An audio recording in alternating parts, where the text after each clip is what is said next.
joining us today is a very special guest. Feroze Azeez, Deputy CEO, Anand Rathi Wealth, joins us this morning. Feroze, good morning. Interestingly, I was reading a report by Anand Rathi Research, which very clearly tells us that Indian markets seem to be completely bulletproof. Let me take you, I'm sure you've read this report if you haven't, already contributed in great magnitude to it, but just look at the salient features of that report. Sensex was up 106 points yesterday, Nifty was up 35 points yesterday. Markets have been resilient no matter the tensions. Indices since the Pahalgam attack have been up about 1%. Past conflicts have had limited impact. Domestic macro sentiments seem to be driving the markets. Corrections have been short and sentiment driven. Investors focused on fundamentals, their earnings and liquidity drive market and not borders. And in the past, we've seen quick rebounds and no real structural impact. Now, your report also says, Feroze, that average correction in tensions has been just about 7.5%, and a war-like scenario may take it on the outside to about 10% or so. Also, interestingly, India has outperformed the S&P 500 in crisis-like situations. Interesting research, interesting pointers coming at a point like this. So, I want to begin first by asking you, Feroze, the Pakistan stock market, the KSE 100, is going through pretty much the same turmoil and the same stress that perhaps the Indian market should. What is making Indian investors and the Indian market so resilient? Karthik, good morning. Like you rightly pointed out, data clearly points out that, especially now, if you go by the India-Pakistan tensions, there were 4-5 instances where the mean and the median correction was just about 3%. By the time on the first day, second day, there have been more corrections than yesterday. But over a period of the full conflict or the high heated zone of time, markets have recovered and they've just been 2-3%. And this time also it has been like that. Now comes the question, why so? See, what happens is generally a news determines its power by the time it comes. Now, let me give you an example to break it down for an investor. Satyam fiasco broke out in the early 2009. On that day, you would be surprised, one of the largest companies in India is declaring that we fraudulently reported our balance sheet fixed deposits. That, in my mind, was one of the biggest shake-up, and FII should quit India because it can't trust any of the top companies also for something so trivial like a bank FD. On that day, you'll be surprised, Sensex fell 1.5%.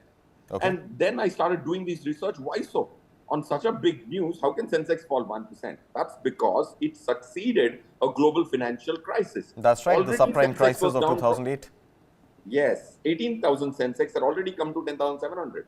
If the same news would have come in September 2008, this news had the power to pull down the market by 10%, 15%. That's right.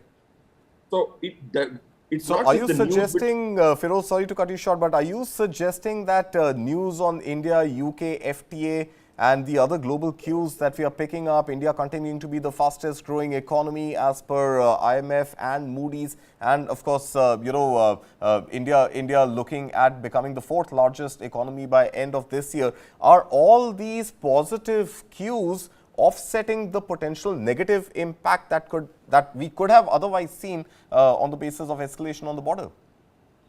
Yes, Karthik, but that's part 2 of what I was trying to get to. Okay, one is fundamental. The other is demand and supply. See, on a daily basis, fundamentals don't play out. What plays out is who has come to sell, who has come to buy.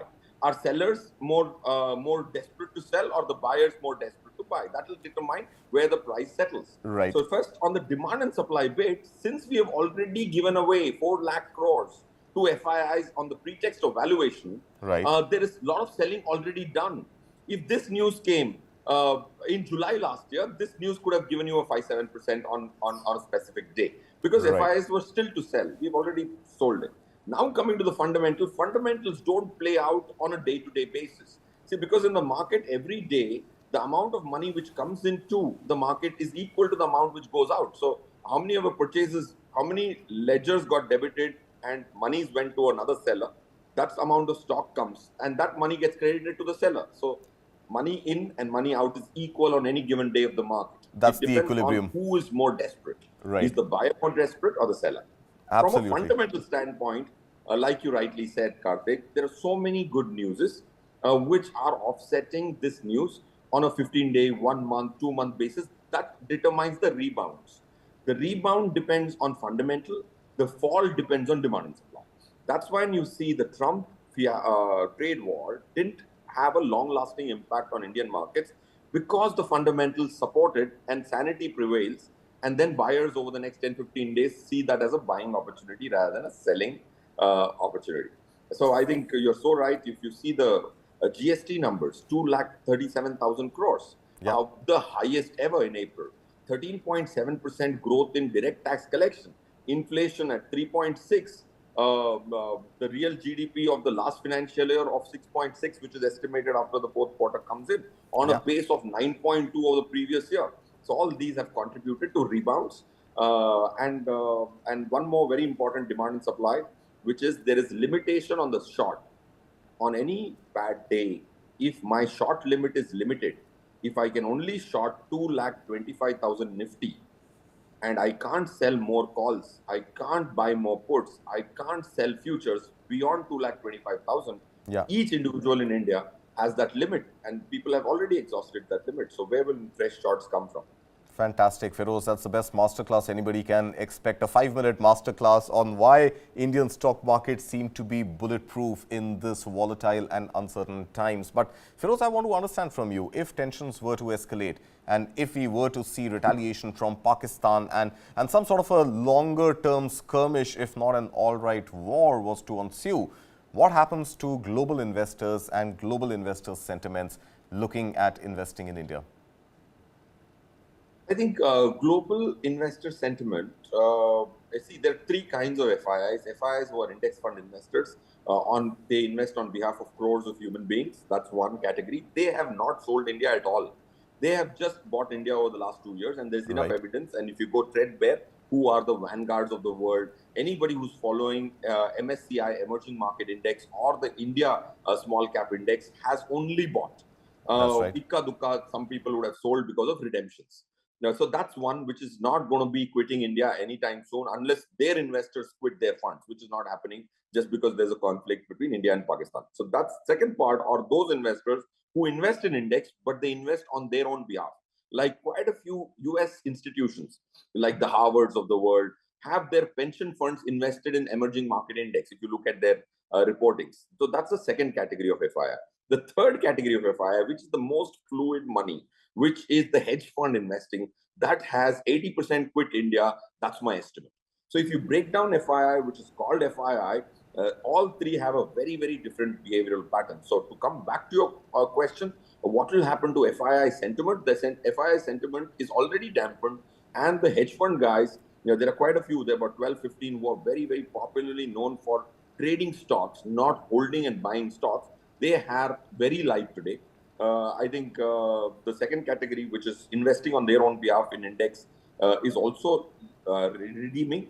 But the index fund investors like the vanguards, if you see their reportings in the UK, you will be very happy if they follow FTSE, that they have not sold one share of India.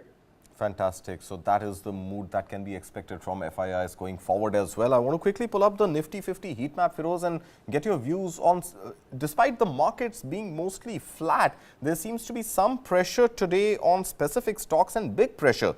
HDFC Bank is down about 1%, Maruti Suzuki is down about 1%, ITC is down about 1.2% or so.